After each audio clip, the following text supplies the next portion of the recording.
Praise the lord. ఈరోజు దేవుని వాగ్దానము, యెహోవా శాశ్వతముగా సింహాసనాసీనుడై ఉన్నాడు. న్యాయము తీర్చుటకు ఆయన తన సింహాసనమును స్థాపించి ఉన్నాడు. కీర్తనల గ్రంథము 9వ అధ్యాయము 7వ వచనము. సహోదరి సహోదరులారా, ఈ వాక్యం రెండు ముఖ్యమైన సత్యాలను ప్రకటిస్తుంది. ఒకటి, యెహోవా యొక్క నిత్యమైన పరిపాలన.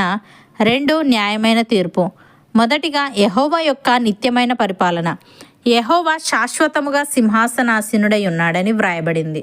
అంటే ఆయన పరిపాలన లేదా రాజుగా ఆయన అధికారం ఎప్పుడూ అంతం కాదు. అది తరాలు మారుతున్నా, లోకంలో మార్పులు వస్తున్నా ఆయన స్థానం స్థిరంగా ఉంటుంది.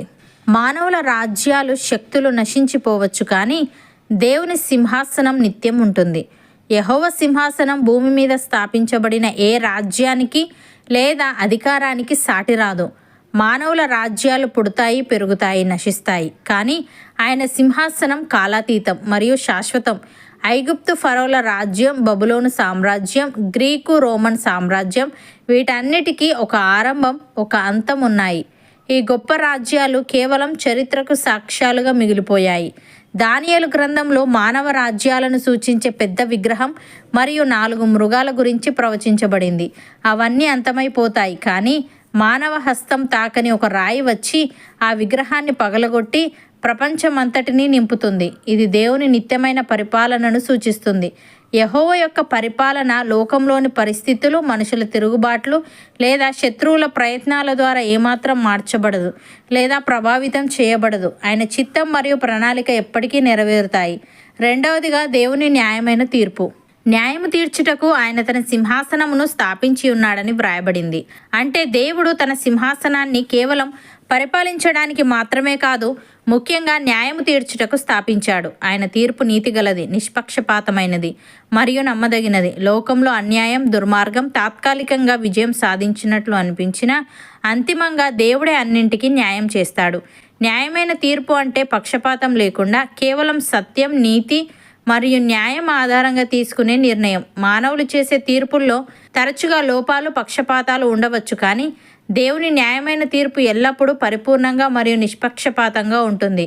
దీనికి కారణం, దేవుడు మనుషులలా కాకుండా వారి క్రియలను, హృదయాన్ని మరియు ఉద్దేశాలను కూడా చూడగలడు. దేవుడు సాధారణంగా తన తీర్పును అమలు చేయడానికి ముందు ప్రజలను మారుమనస్సు పొందమని, అంటే తమ తప్పులను సరిదిద్దుకోమని ప్రేమతో హెచ్చరిస్తాడు మరియు వారికి అవకాశం ఇస్తాడు. ప్రాచీన కాలంలో కనాను దేశంలోని ప్రజలు విగ్రహారాధన, అక్రమ సంబంధాలు మరియు చిన్న పిల్లలను బలి ఇవ్వడం వంటి అత్యంత భయంకరమైన దుర్మార్గపు పనులలో మునిగిపోయారు. దేవుడు వారిని వెంటనే నాశనం చేయలేదు. వారి దుర్మార్గం ఒక స్థాయిని మించిపోయే వరకు ఆయన దీర్ఘశాంతం వహించాడు. వారి పాపం సరిహద్దు దాటినప్పుడు దేవుడు తన ప్రజలైన ఇజ్రాయేలీల ద్వారా వారికి తీర్పు తీర్చాడు. అలాగే సొదొమ, గొమొర్రా పట్టణాలను నాశనం చేయాలని దేవుడు నిర్ణయించినప్పుడు అక్కడ కనీసం 10 మంది నీతిమంతులు ఉన్నా వారిని నాశనం చేయకుండా ఉంటానని అబ్రహాముతో చెప్పాడు. కానీ 10 మంది నీతిమంతులు కూడా లేకపోవడంతో ఆ పట్టణాలు పూర్తిగా దుర్మార్గానికి పాల్పడ్డాయని రుజువైంది. కాబట్టి వాటిని నాశనం చేశాడు. ప్రియులారా, దేవుడు మానవుడిలో తొందరపడి కాకుండా వారి హృదయాన్ని మరియు క్రియలను బట్టి వారికి తీర్పు తీర్చాడు. ఆయన తీర్పు ఎల్లప్పుడూ నేరానికి తగిన శిక్షను విధిస్తుంది. భక్తుడు ఈ విధంగా అంటున్నాడు, యెహోవా నిరంతరము రాజై ఉన్నాడు. ఆయన దేశంలో నుండి అన్యజనులు నశించిపోయిరి. యెహోవా లోకులు ఇకను భయకారకులు కాకుండానట్లు బాధపడు వారి కోరికను నీవు విని ఉన్నావు. తండ్రి లేని వారికిని, నలిగిన వారికిని న్యాయం తీర్చుటకై నీవు వారి హృదయము స్థిరపరిచితివి, చెవియొగ్గి ఆలకించితివి అని.